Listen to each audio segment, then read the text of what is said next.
Genesis bung som thum pakhat chang som pakhat atanga chang som pathum Genesis bung som thum pakhat chang som pakhat atanga chang som pathum tin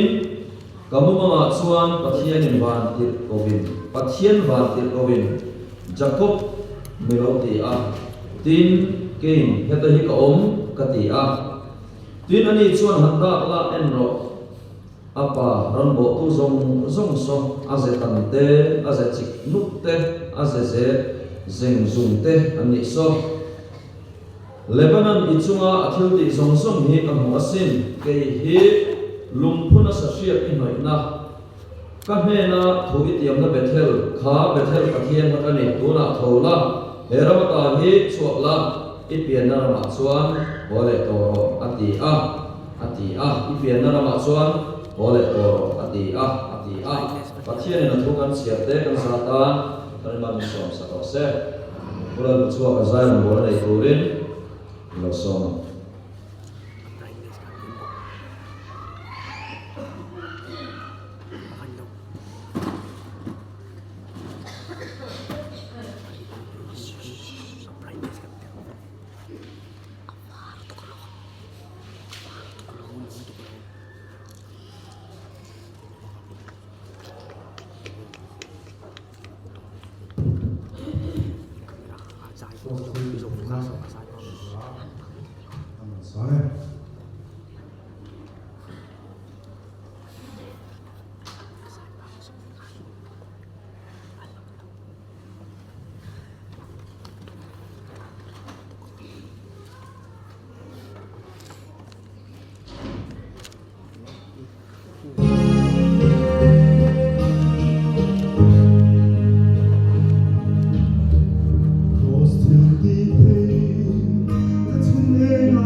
India rama dikhane to maya an hatu koi ta kha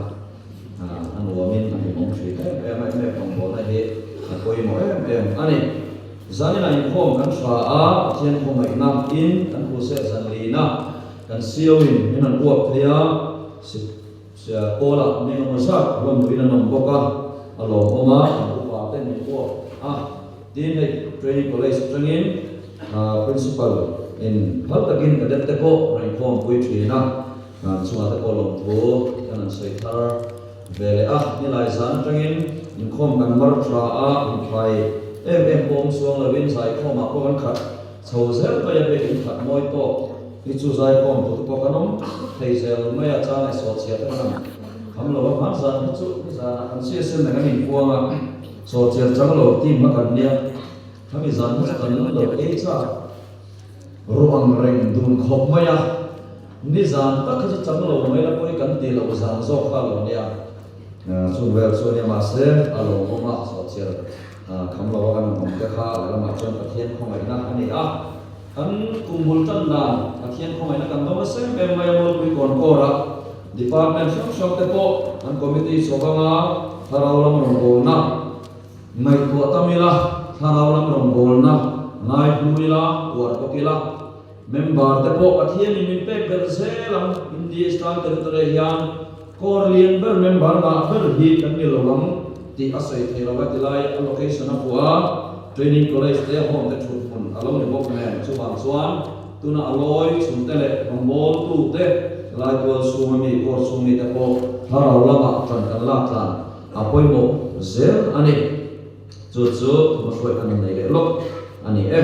pathian thumun khatami kan sial le ane chanchin thra mathaya sia bungsom boro changsom pariat atam hiam tin nam peter ini ti ka sil bok atse helum kui chunga hiam ka ko ran ho karam sapanga mithiko pur kong khar chuan chu chuan nam lawang waram cha mi te piam sia leichunga en ko I phora piam wana kuara ni anga leichuma engko I phelapiam wana phel ani ang ati a zalina hian ko khan ti thu pui mangin pathian thu cha kan zir ho dona kan sarman thu pui tur chu ko khan ti ani ang pathian in thu kan sia kan zata atharimal min som sakho se Indri san trong trai khomani a trong trai wona ina sarman zo a pathian lamati chuan kan nei le tu ra ngai la wona son trong trai won ni lo mai anga sumin an chuan kan dilu te ko lo in ko sai sela a thra age karil ruwa ha pakhat a oma ra chhuak sei tur nei lo fa da na ron bol thin te ni na chan bo thalela kham cha ko itum thin mo hei hi shiala a ko tu che ti khami la svalal sai super trial ina an na ko dai be ro le ti la kha karil ruwa ka thilu ma hina ron ven feng maya pathian ko khan ro pui zia le pathian ko khan hlut zia le koi mo zia ka thilu ma on sem em maya no pam te kan ni lai tanga ko khan bel chu kwa ko khan rombol tu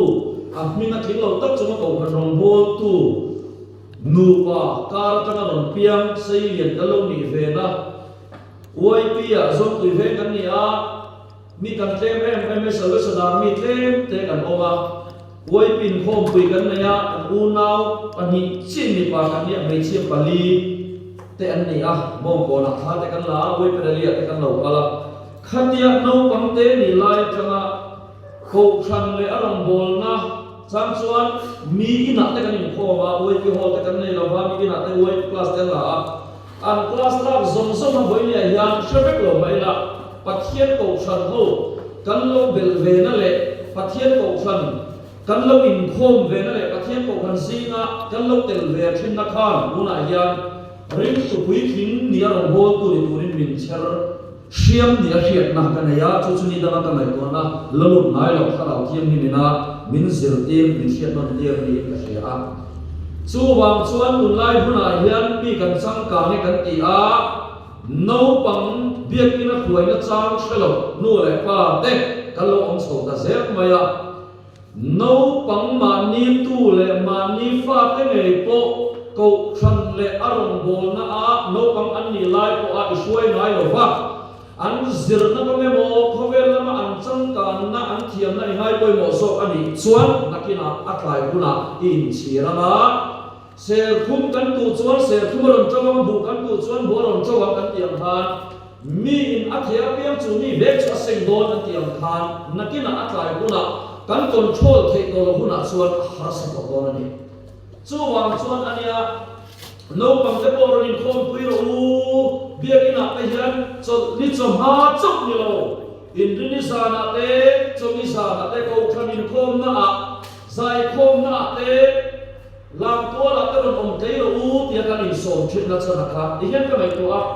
khat lai ka veila ma thu kan nu le pa te ka din la ma thu kan nu le pa te lo hi mishin da na chuan mual liam ma sa tura mai kan ni a chuan tuna alai le thu thalai ka ti hi tuna chama kum so pama vela chuan kadin lama ka veilam le kadin lama thu te hian nu le pa ka lo le ve to anga chuan voinia no pam ne dingai lo om china kan naw lam to la kan nei ang chi te hi thalai le na man thu so venga generation thar ka ar nong don ani kan nu le pa te mission da na mual an le sa anga chudi huna chuan lai khovel ka mai to awang hian tuna po no pang bi in suala cha no pang te bi in suala cha kan se to lo chu ni a ni tam ta ki chuan no tam ta kon me ka zer poi mo le khai jiang thei lo na tu ba te so e so ma lai to ti ri mo mai khovel in kan sim na ri mo ta kan ri lu hi alo khat liam ta lai mi te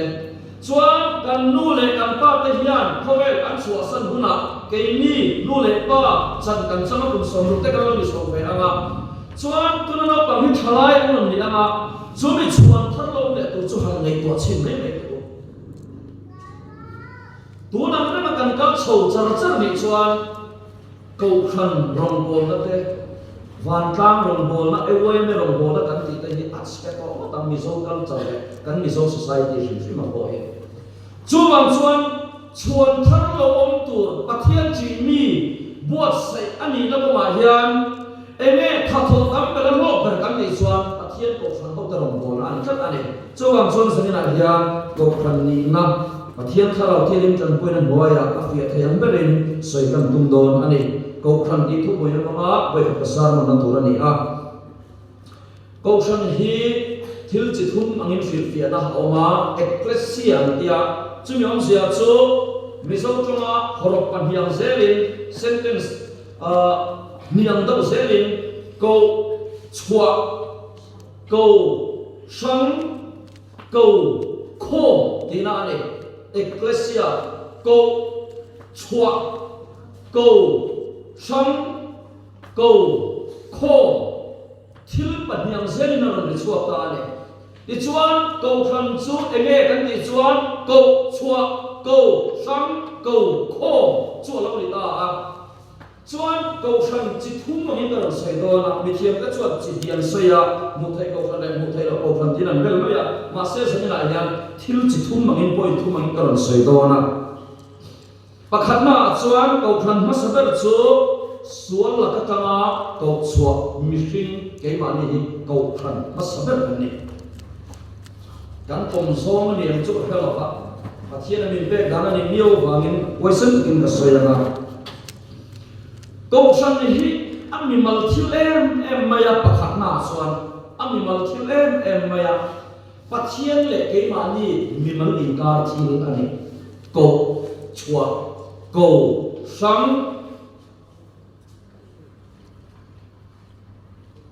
ko san ma saber chu sual la ka changa pathian ina ko e la tanga min ko chua na min ko san na ko san kan ni na kha mishing a he ko san masaber ka lo ta ti na ni chu ti chuan abraham chu ur khuwa changin milam bian na buna changin pathianin ako chua ta ako sama abraham chu ko san ani kan sia thiam nan tharau thiam min chan pui sela abraham kha ko khan ani tin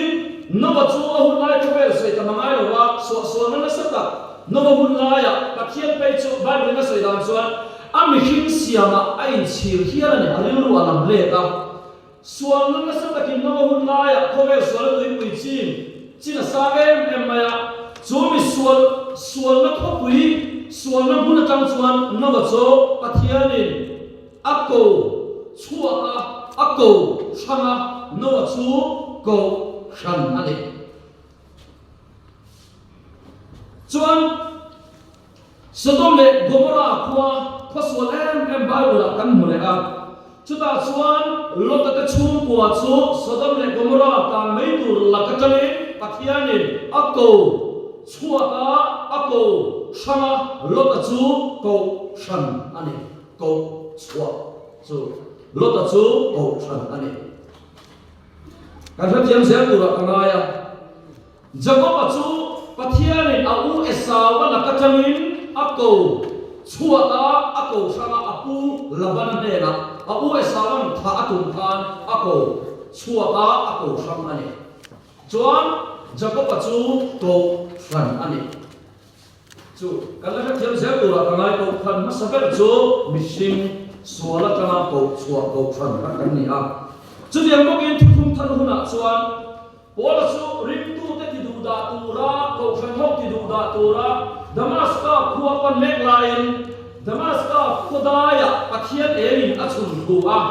ti chuan a haring tu te ti du da thin tu kha pathian erin an sun thu ta pe le chuan pola chu pathianin ako chua ka ako sang le a pola chu ko khan lo mi ta su Bible ka sai lo bitam ta ko in rillo ro la wai wai ma thara thin tan ku ran waya chu mi po chu ko khang ni chu mi po chu ko khang ni in rillo thil lam tam ta ko ma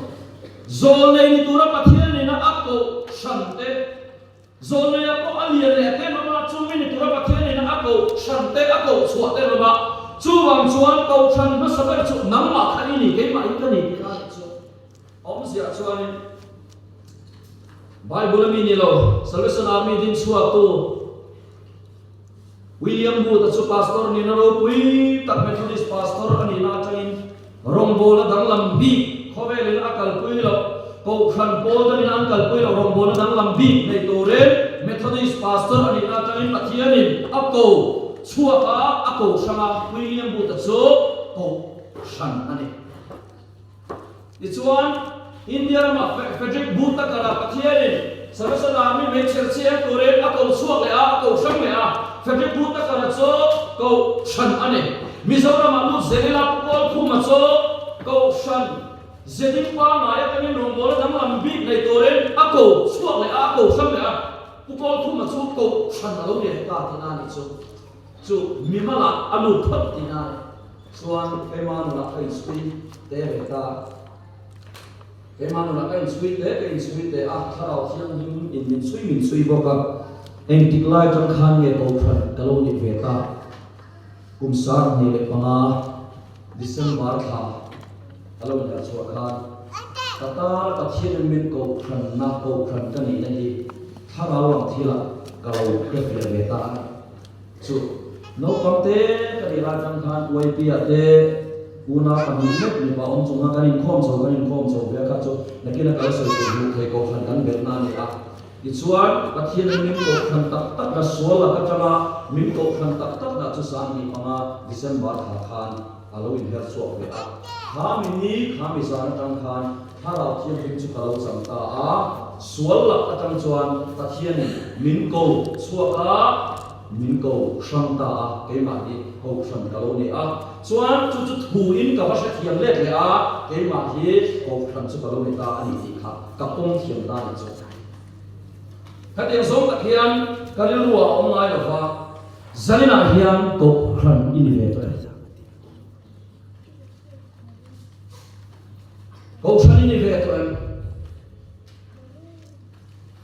mi mang takin pathianin ako khan acheka personal testimony gati Yesu Kristai kalale sandam tua kapoma ama yu kalale min sandam tua ni tia mimon taka ama ton sia na sa chuan Holy Spirit encounter ang tia tharau thiam nim ne na in to na tina ni a lal Yesu ne na in nei na tina ani a zumi ton sia na chu sanina hian mimon takin inuna khengve chu mi mang takala khelo ani chuan zanina yen he thui ka ti che chandam min ni thainan te thu kan soi lo wa kan pian kan thainan te thu kan soi lo wa chandam kan ni dei to ma thu kha zanina yan kan in sin no na kum sa mi ka ta ali so chu chandam na so alo thok zo ve to wa chu mi siat na cho ke ma ni alo oma siat thiam na in asuya pom na in asui le a chu mi no chuan in ma na alo thema siat na ma saber romung som chang som pasina chuan rin na chu siat na ba mi lo oma siat na chu khista thua ba mi alo oma ati a ti chuan chu mi thu chu thala wa ta nai var po chia chuan e ke ma hi ko ka lo mi na lo ne ti kha di in sha thia ma basara ko kal ma la ko shan ni na sia na Sunday school ai kal khelo ona ye ke na loi i om khelo ona kai ke ti kan ya sum don na muna ko shan ni na ta in sha ka Mizoram ko shan kan ti hian kan ril ru lo lam so viet in se ve ri ne ka Sunday Christian kan tam em maya zanina hian Sunday Christian nge ini Pentecost Day Christian Sunday Christian chu Sunday a chi ai bulu ka in khom turin Sunday a in cheya Sunday chi in khom tur mo tia Sunday choma phai chon na suala Sunday to Sunday sa phai chon ina hom le dik se Sunday Christian Pentecost Day Christian lo thalau thiam hi min annun akang kat thalau thiam hi min annun akang kat ko sabin program ati chol ni ko thalau thiam hi min annun akanga thing chang mu angen akau fat mai ni apai fat mai ni chuwang chuan sanina hian he kan crusade kan hian ko na le he na thing chang mu angen pathian thu tak chuan min mu do se Zama sabera khoi nam na kan soya dok le sana ra chin nam kan soya chuan ni sana khan ta tu pui ha ha za ta ni thu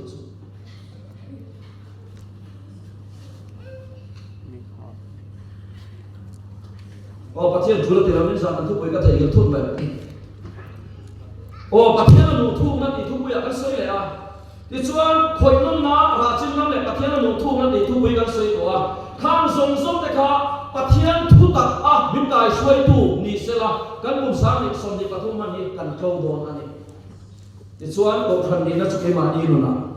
alo lam sa te la ma Misalnya macam ni kau kan kan nanti dia tidak sedar dan membawa kau kan program ni macam office pun macam kau kan ni kan kami pakai anda ada ni. UMM bakal le kau kan mi betul kan kau seka UMM ya serle sampai orang tolong UMM macam serle apa enggak kau kan mi ni nak kalau tidak ada ni. Politics platform apa kalau le kau kan mi tahu kan ni siapa kena kau kan tahu kan ni siapa Politics acuan dulu di temo, alau tidak. Politics pencet cerok bisa terok, misalnya politics kalau pun pencet macam mana lu bukan pencet. Politician itu maring suhu. Politician mereka itu maring waktu misalnya politics gaji mana. Kalau kau usah suai tu pun masih politics mereka itu sulit waktu nanti tu mana dia stream mana mau coba dia. Bicara tak kian tak soal politik sosial. Masih amol kuituyan politik kan kiasan mana soal kau kami kan ni nak dia in borbel kan tak ada ya. Wei me soal dia in borbel kan tak ada ya. Wow, apa ni tak kau ni? Coba soal sana ya. Kau san kan ni nak memang tak kena soal kat jawa kau san kan ni nak kalau sana iman ku ada ni soal politik siapa betul malah kau san ini di sana tuang. Wei mesti apa betul malah kau san ini naik seret doa, tak susah dinayar kau san masaber dalam tidak sansu aneh. Tin atau lihat soal mutai kau san, awak lihat, cucu, hey tuna kan dan ini, acian dan berat soal mutai kau san, mun mana ani mutai kau san so. Khovela ani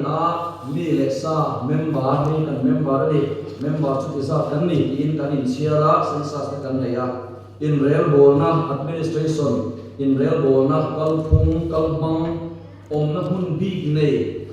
bangte brickte cemente silpolite rangwa tena atai dan thei chu mu thei ko kan ka le ka ichuan mu thei ko chan he pathian in he khovela ani Tutung lui huna Abraham matang yang patien nam matang yang seru pui tak so amat ya kau sanro pui takha Israel te chamin patien indi na tuma mase an khu chuak zo thor ba Israel te khan tutung lui huna khan ichuan lali so lo kala Pentecost ni tharau thiam ni malo thenga tharau thiam him chuan kau khan so ron din ta kau san masa mu thai kau san masa ta chuan an ro le na re so tharau thiam him le ke nin tin ro re na am chin nan khap chin ne Voitlaya kan status apa kumthar committee council sanction te thalai no hote pon kan nei ve dona tharau boman na kan budget exam ni na don ti status apa in real bola sun le pai biagin sabna kan hu thai ko kan biagin sabna kan te engem mata na chuan noi te me budget kan na mase tharau boman na kan chuan cheng sa ko kan tam ta ke an da mai game này đón xuân xuân khấn này em đi hát tất cả bắt thiên linh lộc na này cần biên huy từ lại game cần bớt sẽ đón khát thà lại huy game cần người cao sĩ làm tiền cần quay sập bom anh em chơi sắm áo tôi này chính là vấn đề mà sẽ game cần này ya chom thì chom thung cần này ya cần game to bớt cần game số tôi cho nên bu phải về tới rồi chơi sĩ khát game số tôi rồi sự phát hiện mình là quan niệm rằng không đâu sân số kem pin tất cả quay sát đến để in đột quỷ Presbyterian biết là đủ lần cho nó mà sẽ cái bạn ăn rốt chuyện cho nó ăn nuôi teo tắc miệng hoặc balance mà này chúng cầu sân mua thấy cầu sân là số rin na in akal tu ra này phát hiện rin na in akal tu ra này thu thum thara cầu sân masa lo đi ngang han kan rau re na le kan nei tu na re mà o phát hiện là mà le lu dik tak kan buộc Thao bố lấy nặng nè, thao bố mà mày nè, thao chơi với mẹ cái nim tiếng Hàn, hết mù thầy câu săn mẹ hiền, mình xin cho câu phần hi cần đâu đào tụi nó nhiều mu thầy câu phần xuống nó bó tụi nó cần đâu đào tụi nó nhiều ăn kia một tiếng là về một các thiên siêu thì tất cả nhiều các siêu thì tất tộc số đi mà đi comment đi có sát tới bày vấp thế mà đi có số có tới bày vấp thế người sinh tụi nó có trong máy lên rồi hết cái lúc mà cái hi ăn kia một tiếng là về một hết câu phần xuống nó lên tụi nó thiên bên ruột cái này mu thầy câu phần là làm thấy tiền rồng ăn bol rồng cần bol cái này có quý thiêm cần này à siêu thì cần này à anh siêu rồi đó bol mình làm đủ lại khác sẽ là mình có phải khá gì cái điều đó là ấy hết sẽ là mình phải làm tổ chức mà ni về hiện cái gì cái điều đó anh liền bắt đầu biar mình suka bom vậy sẽ là mình phải tổ chức thế em cho nên hôm mà nó sẽ là mình thùng chuối mà em sẽ là mình mà anh phải tao chuối thì cái điều đó là mấy mày mà sẽ mấy sự phát biểu là cũng phải làm mà thiên nông bồn là platform số như là sẽ thu hút ta anh nông bồn là afan nắng em thì cái kalau mấy mình số bồn là một lại kan sẽ là mình cái là cái lý cái chuyện sẽ là cho cái lý là cái em giờ tôi biết hóa em siêu nhiều rồi số mu thầy có phần chuan cái đi bỏ xuôi tu cái này mun cái này là lấy son cái bề làm thế thì cái này tu lại có về là mình tắm ta kinh có phần con là mặc son xong ministry đến đi mà cái là khai thà đâu số adik chết mà sẽ hết mu thầy có phần hết mi làm thầy ở bên này chuan ở bên anh ấy tu mu thầy có phát hiện ở bên này chú sẽ bên tu cho nên chuan cần mà khi có phần như cần đấu tu đó đi là ba câu phần số mà hiện em ăn mì suol có đi là cần member em này sẽ có nghề này tu đó đi anh sang cho thì ni cần này cần thì ni tụi mình vui à câu phần hậu thổ đâm lâu cần hàng to cả cần đâm lâu ít tụi mình luôn cần hàng câu phần hậu thổ một thầy câu phần thổ cho bằng cho em một thầy câu phần ăn hậu tụi tụi cái này hết sẽ là cần tụi tụi cái mình trong trái quý câu phần hậu thổ mình trong trái quý tụi này hàng ngày tua mà lại chúng ta về là nó còn cái con ngày tua là thế bộ câu phần pon ama câu phần năm hình gì của là ba hệ trong mỗi lầnเราsẽ là all swap đăng ký gì thế câu phần member đi tụi nó all swap ta in không mà nó các thiên về ngay lên lâu tới khi câu phần là in không tới nên son anh muốn coi anh sang cảm thấy các thiên cầu phần không gì mà tới lâu tới đủ là mình chú cái sao phải ăn vẹt rồi mấy nhiều lâu chỉ rèn mở về sẽ về là coi vậy chúng ta chuan hết vụ thầy có về là các thiên cầu phần rau quý đặc đã chúng ta chuan tụ tế về chúng cầu phần là chuan ôm cái gì chuan Christian Athisena akan chuak khao thiên để tôi chúng cầu phần mấy bà chúng lâu để ta cần kinh là một cần active không active là một cầu phần cái biệt sinh chú cần ta nghe các khảo tích niệm mà chuan cần là thi đó là har sana po kan to nhảy nghe chú bằng chuan cầu phần cần một này anh em thay lâu sim hey cái này tổ mấy mày thằng cái gì cầu phần rong bồn là muốn là cần online thằng cái gì single thằng cái gì bắt hạt cái gì in lên này thôi cần thi đi thằng cái thôi thi thuốc thầy rất cần nghe halak pa mai tak uniform Salvation Army ko kan kanya bangin uniform nena single khala mikisai mo ta tu muma tak he in boss ko thi tu ra in boss sai da te sa mo ka cha ka thi tu he cho kan in boss sai mo mai ta tu ta mai po he ta lu he ta thi chin ji na lo ko tu ta ka mai po so zera chen so non kam ve na ti te nani ko thi ve chin ji to mo ka le thi ning sum ta khan thi chin ti ta ula in kal dan tu te in ring lui chu chak ta local tu te han nei tua ga vui tu te han nei tua ga so na kina chole for chu te po kan thi lu kum kha la kan chu ten e anon thang lu mai thia ha te po la di em po thala mu ma tak kan nei lo chuan so ba cho in khom pui ni kwa te Christmas pui ni kwa te na tu ko khomi Sunday ne chu ko kimin tam te kan nei khom tu hết vụ thầy cầu phần hi bệt cắt tụi anh này chút bắt thiênกันแบบนั้นเนี่ย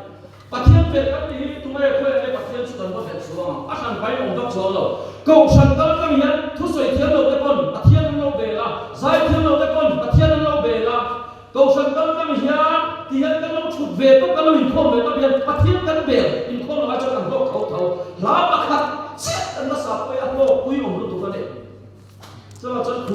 hok zo nei tu ania in kho ka lo tam ho ne ko in kho chun te na process wala ko ikha sa ba kanan sai ke kan nam te ban an kar te a em lo le a har te go tu si a so bang suan he mu thai ko san hian rong bo na ne a chu su til pa ni pathong toi te te kan sei le anga pakhat na chuan ko phana chuan thim pe ngai so pakhat pe ne tu tu na hian kan ko hian ik kan sa ne chu ka thla fa kan bian ni pui te siu kan ya ka fui tam no ber chu ip ruok ne lo ip phit akim ni na lu ke ne tu ne in khom ngai ni lo tho cheng so ta oi pa hian an thun tu ren khom ngai ni lo ne ko achan chu ko than an ron tel ve na ne so an chu la kal me sa te kan mani be lu tak in vil lo u kan ni tis ke na ne ko khana kan tel ve na so ma pakhat kan be kan ti tu kan mo ko na ni thil pe ma ron ro tin chu ba ka chuan missionary chom na kan ti te Bible Society kan ka thil pe kan ti te ko khana bu thai ko khana kan ron bo na koi mo em kan lam chiat mi lo to faith promise kan ti te no te ko bo fai cham ko kam tu rin ni lu bo se ro sam ni som ni pa ku ma chuan thadai te ko faith promise pe te na tu rin ten lu le pa te ko athian ram somat pakhat adik ta ka peturin kan ko chuata ma adik ta an en bang ko adik ta om to kam ti ne lo soma pakhat lal pa chan kwa corruption lian ber chu soma pakhat pe lo ni kam le lu tu ka om to kam mani du tu chen lo tu soma pakhat te ko thana pathian ram ani ya ko thana pe tu ko than ku ya pe tu chu ko than zirtir ani a tim ko than chot turin ani a Salvation Army ko kan kon thurin som pakhat kan ne to na hian kan thurin te hi shiat tu kan thurin te hi shiat mai ba ka soi fia thiam the tu mi si nga hian ni ko te ko mai thaya kan thurin hi bel sam tu Bible in hat pek ani a Bible te zirti na chi sam kan ti te hi thurin be san pek in ko khani ti hian kan en ko la ne chuan he mu thai ko san hian ti kom so mai soi ne theni ni lo ne achuma hian mi chitin reng kan oma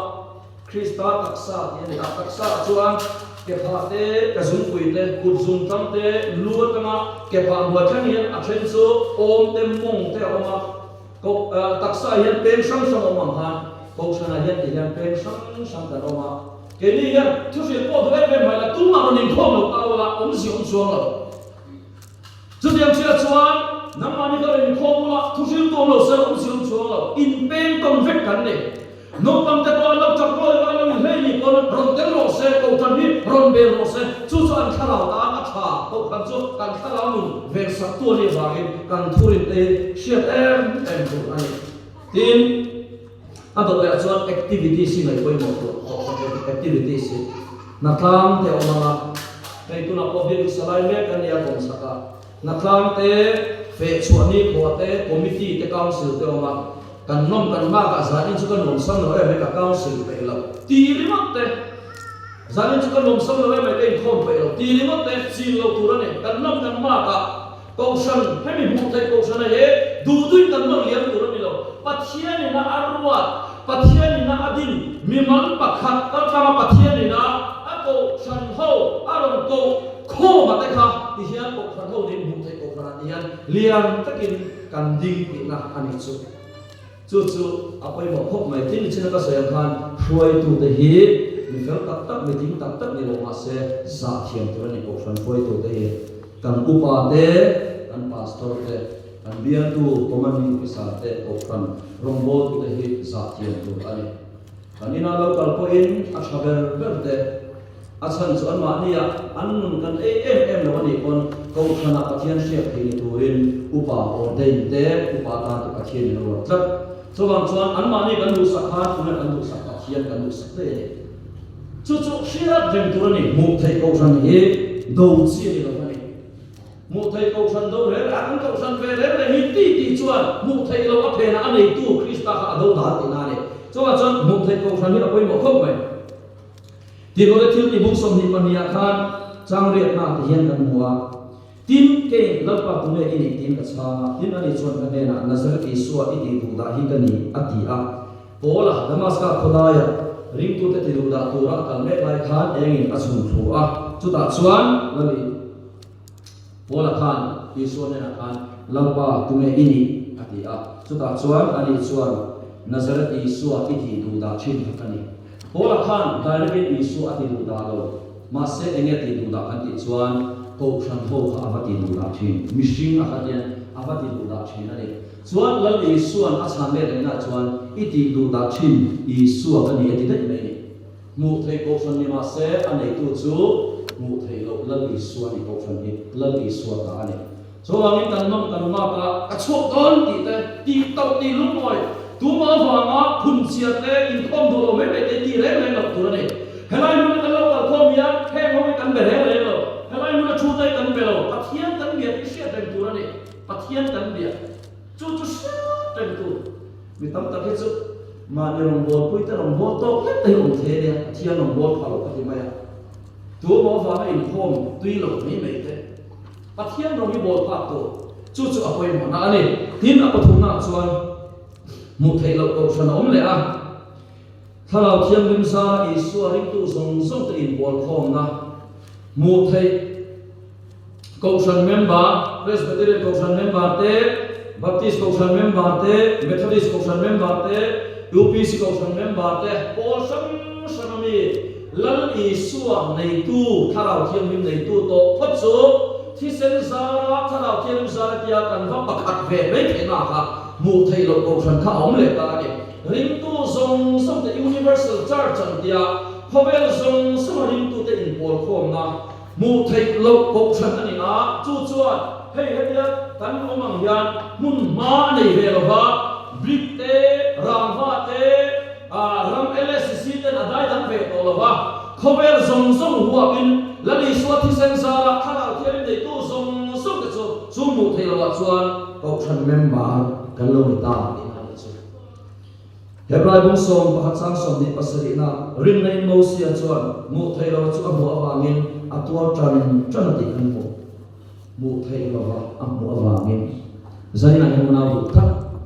khatia pathian chibai kan bu ba ochuna ka loi khom hian kan biak chu mi ta mu thei lo ku ta khoi thei lo pathian kan biak chu chen to chuan chu pathian chu mal som na nei tu ani a pathian ina lai koi mo kan chu athu ani a pathian en ani chu ka choi sa ngam ati chu ka choi sa maya tu man an da thei lo pathian en ani chu ka ben niam an ka da chang ati chu ka ben niam a da cha maya tu man an da thei lo chu wang chuan mu thei ko sana te mu thei lo ko sana te mi mon ta kon ei zon na bula ke ma hi ko chan ka ni mu thei ko sana ka loya mu thei lo ko san member te ne rin tu pakhat kan ni ti thil pathu mai sakna ya kan sia apoi mo khop mai tin bible in ko san ni na soi om sia pali toy te Krista taksa Korinthon ka bung som pani chang som ni pasari thum khata soya Polsa bung khachang som ni palia FSC bung li chang som thum ate ka chiar bek lawan tina panina chon Krista mo ti te na soya Korinthon ni bung som khachang ni FSC bunga chang som ni panga soya pathian bia in thiam ring tina soi te a Korinthon khat bung thum chang som bro som pasari bung chang som ko te tina palina chon pathian chung te FSC bung ni chang som ko le chang som ni pakhat Timothy thon khat bung thum chang som panga Krista taksa Krista mo pathian bia in thiam rin pathian chung te chu bible ina ko than ni na soi ani a chu mimal thila le pol ho katiam mem ba yan atel kim ka ani katian khame bi ga thana to khai ko na kan soya Salvation Army hi International Protestant Conference diktak kami di kasoi International Protestant Conference khovel ko pa chan chin sil kani kan mission statement a chu yen sia ka chang na se pai he Christian ko khan khovel ho pa chan chin sil tho ani a thu cha chu bible ai na ta arong do na chu pathian mangai nei na ati nun ani an na poi ber chu chan chin sil le lek nei ho lova Isu Krista mina mission mamo thu su ani ati a chuan Salvation Army hi miten nang ni chen sia ni all ni social service ka thok mai la an ti poe Salvation Army hi International Protestant Church ko khandik tak pathian ko khan kan ni he zaina hian ka sei el dua chuan kan bi ni lai ke ma ya ko dar te memorial hall in siap ta so la kan pon sim do om ta hall hian ni sathian ngop lawa prayer hall kan ke chu tong trai na in dina ni a la ni suan ka in chu tong trai na in an ti ang atiam che khan biak in kan ti ko he prayer hall tin kan soi china ang mi in pon lo hall vel me lo kan ti china hall vel community hall am ani lo pathian biak in trong trai na in ani chu chu zani na hian kan ko khom me ma ten kan shet ne angai ni hovel ko pa chan chin sa sila ta kan thurin ko Bible ani hat vek ani a pathian thu a khi thisen na tho te tharau thiam na tho te uar takin kan buang ani a to pa chuan ti pian na lama kirle ro ko thana kirle ro ti ka soi ti pian na lama kirle ro namma ko thang tu pathian kha ilo hlat san to ko thang chu ko thang suala ka tring pathian min ko thana la li so sen sa zanina hian chu pathian na chuan ilo hlat to namma mi mangun khan in chut bang phang na itong trai na te hanin dap chin la Bible chiar da te hanin dap chin la in kha da to in kha pathian na ka i sang to in khom te ti pe lo mai rong bo na khara lam thil te cha lo mai sunya ma ai mani chuan pathian na ka i kha to ti na ani ko sang rong bo le en ko mai nai to lo hem chu te ma ai mani chuan pathian na ka i kha to ani Chuang in Genesis bung som thum pakhat na chang som pathum na Jacob ne na ipian na ma chon hole to ro ti thu lo the mang khan sana yen na du tak ipian na buna ko sana hole to ro ti le to ro namma ko sang tu pathian ne na chuan ti le ro hose bung lu san ha hu la pa ne na ki ra hu ate zanina hian mani zon thawa la pa ne na ki ra mo chuta chuan tharau lu tama kan phur to na phur na lo thema tharau thiam nim na thoka thena muna piama phur na oma nung om china ne tume mithi na ta phur mai tro nung om na huna ren chuan phur na lo om kani khom phur te lo thaniam to ni chuan lalpa ne nei ki ra ko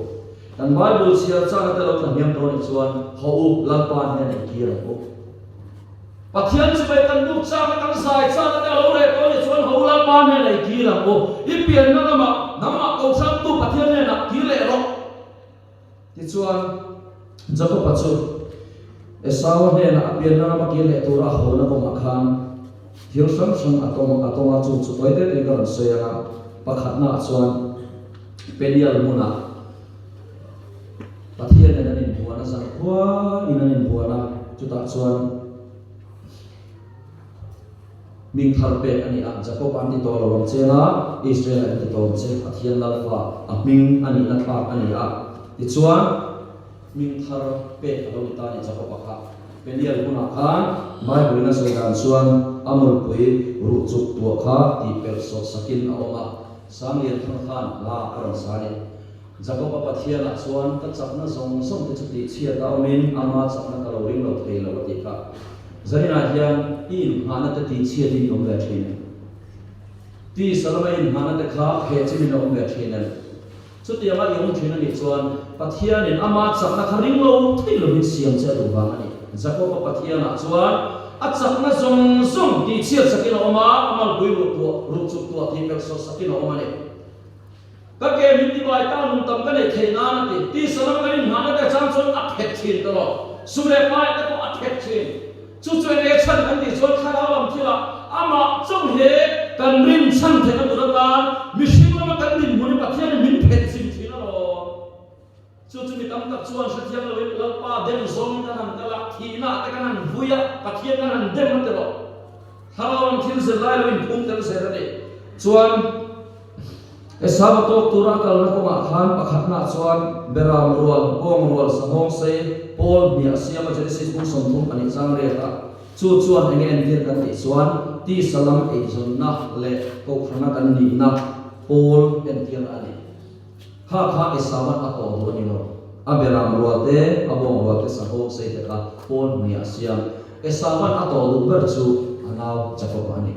zanina hian thil pe ti pokan soi tak na a tharau lam thila chuan mi in Isu Krista tel lo kon thil tam tak alo pe thei thil thati hi man sana ka sen han chan nam na ya ti ka lawe lama chuan chuan kan thil pe te kan talent te pathian adu per ni lo nang ma kha to che du mal takin i thil pe kha ko ra mani tu mangai tina panina chuan bible se da chuan kel puisan ni kel pa som ni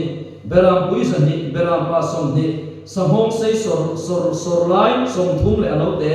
bom puisom li bom pa som sabem tum puisom ni alo te som lo manatan abo saya all sam palia siama chuan inka ane ir zela chuan em ti kan ti chuan kan thil nei kan talent kan sum thok te ai ti mase esawa khan ato du ber chu khang bong puite beram pa te khan ni lo anau zo pa ni tok tar amang char apa thumna chuan chung ho huma chuan omin he te ya ada le a boy nu le afa ta matom bera ada le ai le afa ta ada le a rakile le joseph chu ahnung bera ada a chuan amaka alaya ta chu po chu esawan ato alani ama anau za ko me kha ato tu ani zanina hian kan thil pe te kan talent te kan activities te heng hi pathian biak na atan mathia kan mama keima ni nge ni pathian la ka lo in da thade ti ka khop mai esawan ato du per chu anau jacob an yam che khan zanina hian lalpan akhoi du chu nang ma khai ne zanina hian lalpan to thala du chu nang ma nge khai ne keima me ka ne